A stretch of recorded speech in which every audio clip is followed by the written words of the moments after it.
I was reading your Jay-Z story about how the first time you met him. I would like for you to tell that story for everybody. Are you talking about the one where this? The really humbling one. Oh my God. Okay, so I was working at a job. What job? I was at this point I was telemarketing for a really small newspaper in Queens. That sounds lucrative. It's a college job. Oh, but I had it after graduation. That's Just trying to stay in New York. Just trying to pay my rent, which I was barely doing. But anyways, you know that Kanye line where he's like, if I could just get one beat on Hova, we can get up off this cheap ass sofa. That was my life. I was like, yo, I had a shirt that said produced for Jay-Z or Die Trying. I was ready. I was with it. Wow. I promise you. It says produced for Jay-Z or Die Trying. Do you have that shirt still? Yes, I still have it. Good. That's okay. hot. So I like that. So I saw the press release that he was coming out with American Gangster and everything was happening really fast. And I'm like, yo, you know what? I bet he's still kind of doing a few more joints. Mm-hmm. And I was like, I had an idea for a song. I went home that day, made a beat, which I think is incredible. It's called Top of the World. Okay. I made a beat CD. I would love to hear that beat. You know what? I have my laptop on me and we had it. All right, we're going to get it in a second. Okay, go ahead, tell us. So we made a beat CD. Mm-hmm. I got a hook on it and everything.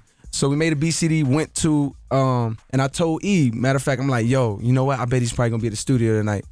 You know, I bet. Baseline Studio. This was, at this time, they was at Rock the Mic. I knew I had read this. You know, I'm stalking online. In the Queen's paper you read. Yeah. So I'm like, okay, let's just go. I had a feeling, man. So we hopped the train. We went there.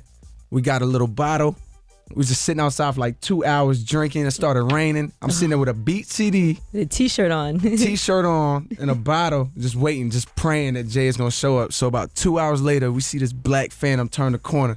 And it's kind of like you just feel the energy of Hova. Here comes. Like Hova. So he had a security jump out the truck that was in front of him, go to his car just to open his door. This was this man's job, to hop out of his car to come open up Jay-Z security kind of be dickhead sometimes too. For real? Yeah. Well, I mean, I ain't get to see that night. But so Jay gets out of the car, walks up to the building, and I'm like trying to build up the nerve to go up to him with the CD. After you waited all that time in the rain. Waited all that time in the rain, and I'm like, yo, I don't even know what to say.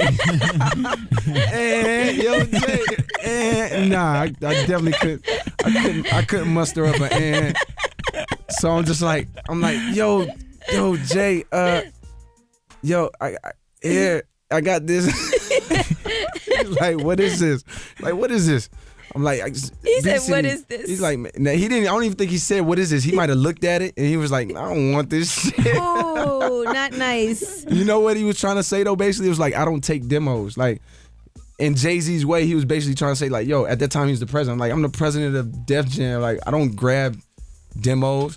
He was like, give it to one of those guys. It was like Lenny S or something following. I'm just like, shout out to Lenny S. Yeah, I'm like, damn. I don't even think Lenny took it. Lenny too. Wow, and shout out to Lenny too, because he cool people. All right, now we're gonna shit on all of them. 888-SHAY-45. Call us up.